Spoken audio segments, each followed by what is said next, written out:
Hello বন্ধুরা, তোমরা কেমন আছো? আশা করি খুব ভালো আছো। আর আমিও ভালো আছি। তো আজকে একটা নিরামিষ বাঁধাকপির ঘন্ট নিয়ে আসবো তোমাদের সামনে। তো আমি কীভাবে নিরামিষের দিনে রান্না করি সেগুলো একটু তোমাদের সাথে শেয়ার করব। তো তোমরা কিন্তু চাইলে এইভাবে রান্না করতে পারো। তো এখানে দেখো বাঁধাকপি ঝিরিঝিরি করে আমি কোলে নিয়েছি, আলু কেটে নিয়েছি দুটো, আর এখানে আছে কাঁচা লঙ্কা, আদা, দারচিনি, এলাচ, চিনি, নুন, ঘি, তারপর জিরের গুঁড়ো, ধনের গুঁড়ো, হলুদ গুঁড়ো আর গোটা জিরে, তেজপাতা। তো এই দিয়ে আজকে কিন্তু রান্না হবে। আর তেলটা এখানে শেয়ার করিনি, তেলটা পরে আমি ব্যবহার করব যখন রান্নার সময়। ঠিক আছে? তো পুরো রেসিপিটা তোমরা একটু দেখে নিও। বন্ধুরা, আমি এখানে কড়াই বসিয়ে দিয়েছি, আর কড়াইটা গরম হয়ে গেলে তেল দিয়ে দেবো। এই গরম হয়ে গেছে, এখানে দিয়ে দিচ্ছি সর্ষের তেল।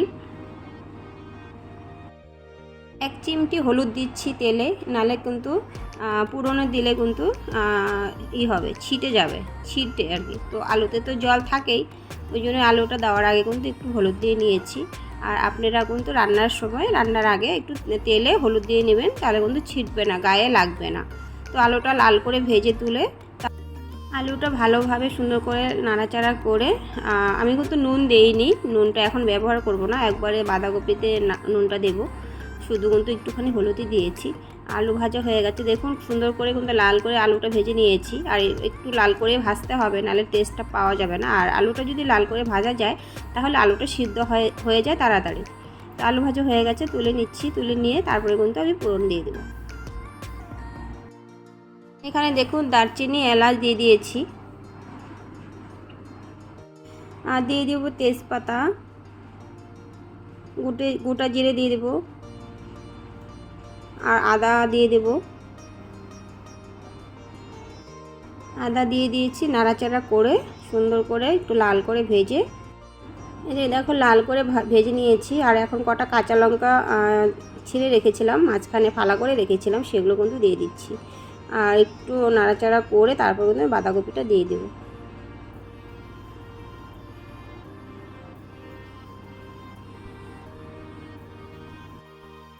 এখানে এক এক করে সব জিনিস দিয়ে দেবো একসাথে। সব নুন দিয়ে দিয়েছি,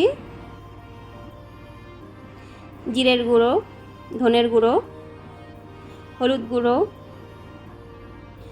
চিনি দিয়ে নাড়াচাড়া, ভালো করে নাড়াচাড়া করে তারপর কিন্তু ঢেকে দেব। আর নামানোর আগ দিয়ে পরে ঘি দেব, ঘি দিয়ে নামিয়ে দেব।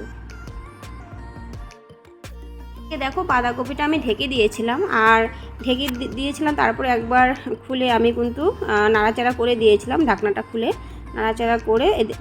দেখো জল উঠে গেছে, কিন্তু বাঁধাকপির যে জলটা থাকে সেই জলটা উঠে গেছে। আর আরেকবার একটু ঢেকে দিয়ে ভালো করে যখন পুরো মজে যাবে নামিয়ে দেবো। ঢাকনাটা খুলে আরেকবার ভালো করে নাড়াচাড়া করে দিয়েছি, আর দেখুন তেল কিন্তু ছেড়ে দিয়েছে, আর আলুগুলো খুব সুন্দরভাবে সিদ্ধ হয়ে গেছে। আর এখন কিন্তু আমি ঘি দিয়ে দেব, ঘি দিয়ে আর একটু নাড়াচাড়া করে তুলে নেব। তো বন্ধুরা, বাঁধাকপি ঘন্ট একদম রেডি। তো কেমন লেগেছে আপনাদের ভিডিওটা? যদি ভালো লেগে থাকে লাইক, শেয়ার, কমেন্ট করে দিবেন। আর নতুন বন্ধুরা যারা আছেন তারা সাবস্ক্রাইব করে দিবেন, আর পাশে থাকবেন সবাই। আর নতুন নতুন ভিডিও আপনাদের সামনে নিয়ে হাজির হয়ে যাব, আশা করি আপনাদের ভালো লাগবে। টাটা, বাই বাই বন্ধুরা।